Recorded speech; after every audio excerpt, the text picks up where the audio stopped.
안녕하십니까. 오늘도 부처님 말씀 들으시는 모든 분들 일체 고난과 역경에서 벗어나 늘 평온하고 행복하시길 원합니다. 오늘 부처님 말씀 전법편 62번째 이야기 사리뿌따라는 제목으로 먼저 강경 시작하겠습니다.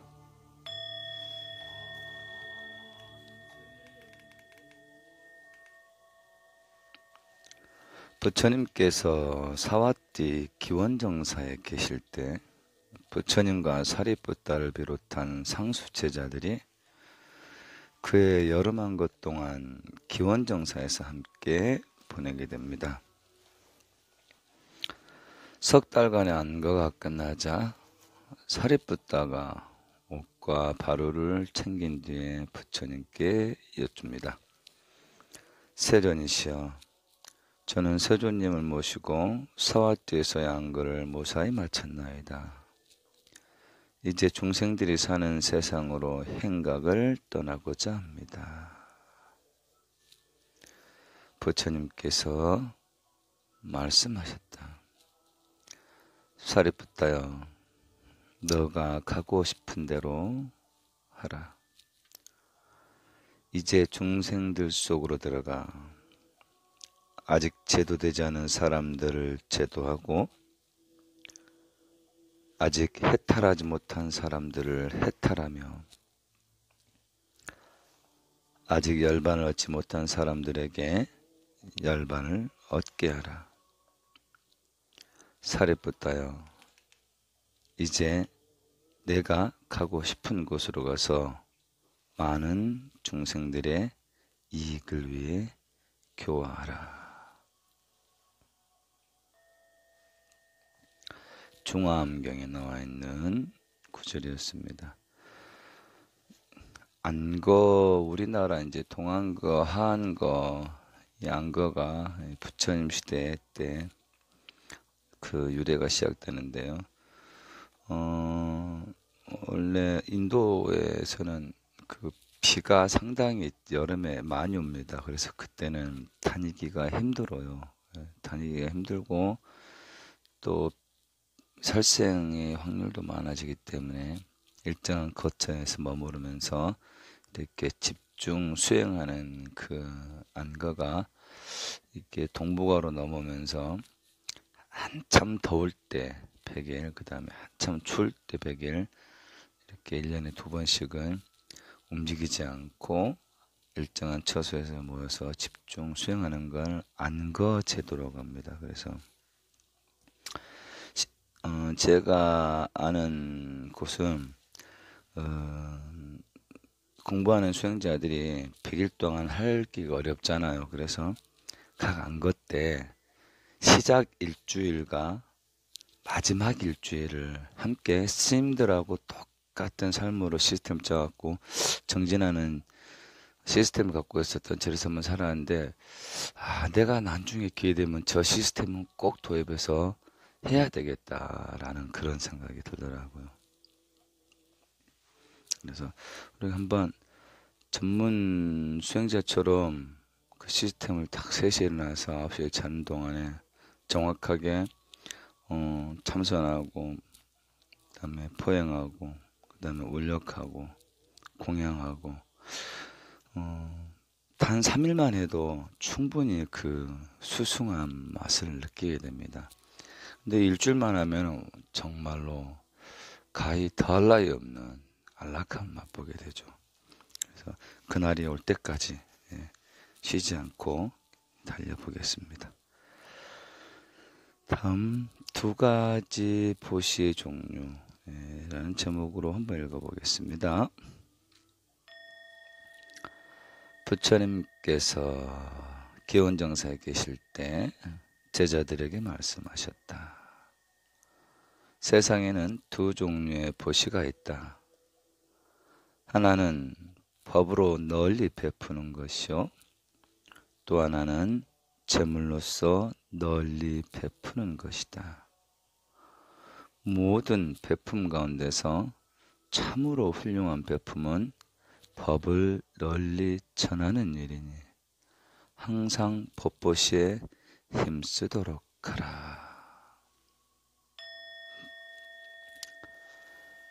증일암경 유무품에 나와 있는 구절이었고요. 법보시만큼 제보시를 강조하는 거였는데요. 왜 제보시가 중요할까요? 물론 법보시하고 비교할 수는 없지만 그렇다고 해서 저는 제보시 동안 그 무게를 두고 싶은 게요. 전 세계적으로 사례가 없는 기하학적인 기독교의 발전사를 보면 단연 우리나라를 꼽습니다. 대한민국은.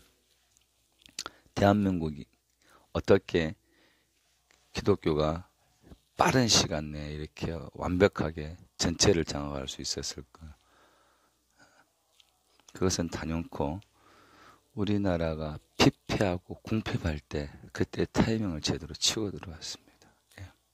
그리고 더 중요한 것은 그때 당시 우리나라를 치고 들어왔던 기독교 선교자들의 삶이 참 숭고하고 아름다웠습니다.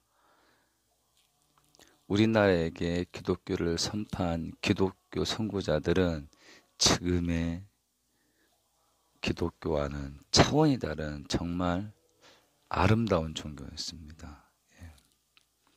당장 내가 배고플 때 밥을 주는 사람이 부처님이란 말이 있을 듯이 내가 너무 힘들 때 나를 도와주는 사람은 세상에서 가장 소중한 사람인데 그 사람의 종교가 보니까 너무나 하나님의 참사랑으로 주의를 이웃을 위해서 베푸는 삶. 저 하나님 믿으면 나도 능히 이 곤란에서 벗어나서 나같이 어려운 사람을 도울 수 있겠구나. 단순히 이 가난해서 허덕이겠구나로 끝나는 게 아니라 나도 저들과 같이 나처럼 힘든 사람을 도울 수 있는 그 길이 예수 그리스도 길 안에 있구나라는 그런 확신을 심어주기에 충분한 바른 사상과 바른 행을 그때 선교자들은 갖고 있었던 거였습니다. 그래서 법보시만큼이나 제보시가 중요할 수밖에 없습니다. 예. 요즘은 너무나 이제 우리나라에서 굶어 죽는 사람, 추워 죽는 사람은 없을 정도로 많이 부유해졌기 때문에 종교가 그만큼 약해진 시절이 되기도 했습니다. 전 종교를 통틀어서. 그렇고요. anyway, 다음 법시라는 제목으로 또 간단하게 읽어보겠습니다. 부처님께서 기원정사에 계실 때 제자들에게 말씀하셨다. 한 가지 법을 실천하고 그 한 가지 법을 널리 펴면 신통을 얻게 되고 열반에도 이르리라. 그 한 가지 법이란 모든 중생을 괴롭히지 않고 해치지 않는 것이니라.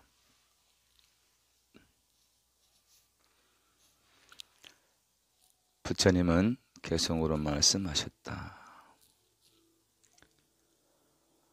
중생에게 베푸는 것이 여러 가지지만 법을 베푸는 것이 제일이니 비록 무중생에게 복을 베풀어도 한 사람을 이끌어 진리에 눈뜨게 하는 일만 못하니라.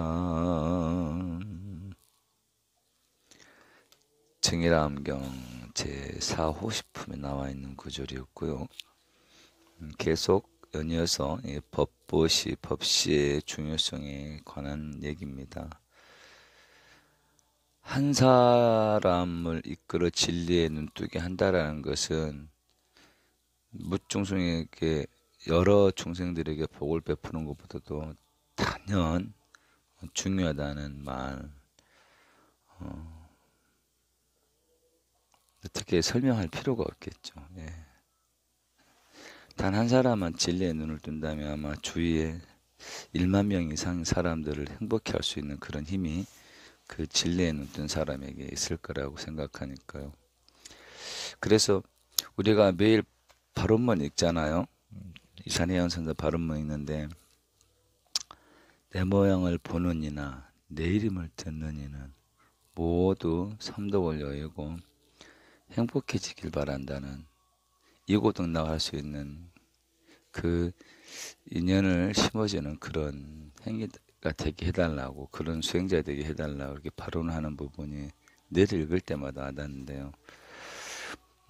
물론 아주 커다란 욕심일 수도 있지만 그래도 그 정도 욕심은 갖고 살아야 안 될까 싶습니다.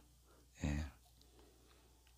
제 목소리를 듣거나 제 모습을 보거나 저와 함께 기도하는 사람들이 그때 그 순간만큼이라도 일체 고에서 벗어나고 평온해질 수 있다면 그게 그렇게 점차 증장되어서 무릇 부처님 법을 확신을 하고 진리에 들어서는 수행자가 될 수 있다면 그보다 더 귀한 복된 삶이 어디 있겠습니까? 그렇게만 된다면 제가 어떤 노고를 한들, 제가 어떤 아픔을 인욕한다는들 무엇이 아까울 수가 있겠습니까? 우리 자손 행자님들은 모두가 이런 마음으로 늘 주위를 사랑하고 보살피는 마음으로 자손 행자실의 기치를 새기고 더욱 살펴가시길 당부드리겠습니다.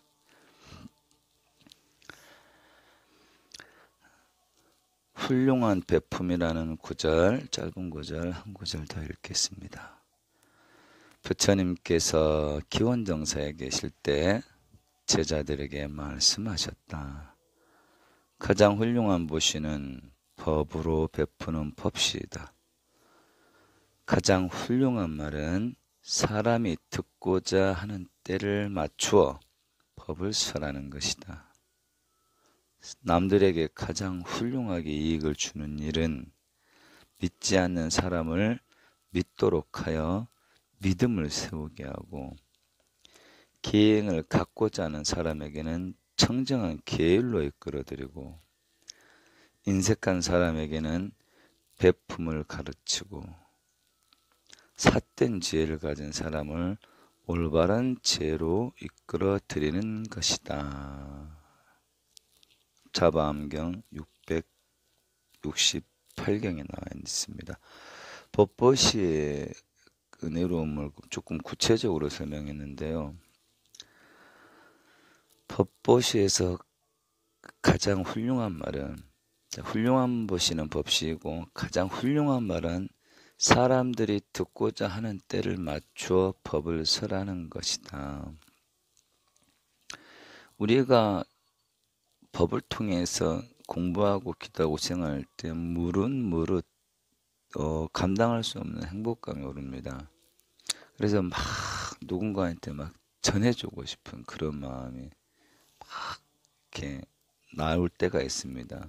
근데 그런 것들을 100번을 내려놓고 참고 사람들을 지켜봤을 때 그 사람이 나의 말을 필요로 하는 때를 딱 맞춰 법을 설할 수 있을 것 같아요. 그 정도 인내해야지. 아무리 중요한 말이라도 사람들이 들을 준비가 되지 않은 상태에서 말을 하게 되면 면전에서야 뭐 그렇다 할지언정 그 간절함이 없는 상태에서는 오히려 퇴색될 수밖에 없어요. 그래서 우리가 줄탁동시인연법이란 말 들어봤을런가 모르겠는데 계란이 부화될 때 나올 때쯤 됐을 때 엄마가 밖에서 모이루로 부리로 탁 쳐주고 안에서 병아리가 발길질로 탁 하는 것을 질탁동시인연법이라 그래요. 서로가 지혜롭게 잘 알고 정확한 시절인연이 됐을 때를 의미하는 거죠. 아무튼 적당한 때를 맞춰 법을 설하는 게 아주 중요한 것이다. 그리고 남들에게 가장 훌륭하게 이익을 주는 일은 믿지 않는 사람을 믿도록 하여 믿음을 세우게 한다는 거. 이거는 믿음을 세우게 한다는 것은 내가 삶을 가야 할 지표를 얻는 거거든요. 이게 실로 어마어마한 겁니다. 대개 이제 40대 중후반 되면요, 삶의 길을 잃어버린 경우가 많습니다. 그래서 우울증이나 조울증, 무기력증 빠지거든요. 왜? 그때까진 길이 있었어. 뭐가 됐건 목표가 있었고. 근데 그 시절 지나가면은 그냥 되는 대로 사는 거예요. 못 죽어는 것도 살고. 근데 이런 상황에서 내가 무언가를 정확하게 갈구해야 될 일이 생겼다. 그게 나만 쫓아는 게 아니고 또 주위까지 이렇게 안에 이렇게 환희스러운 길을 내가 알게 됐다. 어마어마한 복이죠. 예. 로또하고도 비교할 수 없습니다. 예. 로또 100번 맞는 거하고 똑같은 복입니다. 여러분들이 정확하게 삶의 지표를 삼고 내 삶을 의미 있게 꾸밀 수 있다면 그 길이 남을 위하는 그 길 안에 존재할 때 여러분들은 어마어마한 행복감을 느끼시게 되는 거죠. 그리고 계획을 갖추고자 하는 사람에게 청정한 계율로 이끌어드리고, 이거는 이제 믿음을 세우게 되면은 스스로 이제 알아서 해야 될 일이겠죠. 인색한 사람에게 배품을 가르치고 삿된 지혜를 가진 사람을 올바른 지혜로 이끌어드리는 것이니라. 무엇이? 법보시가.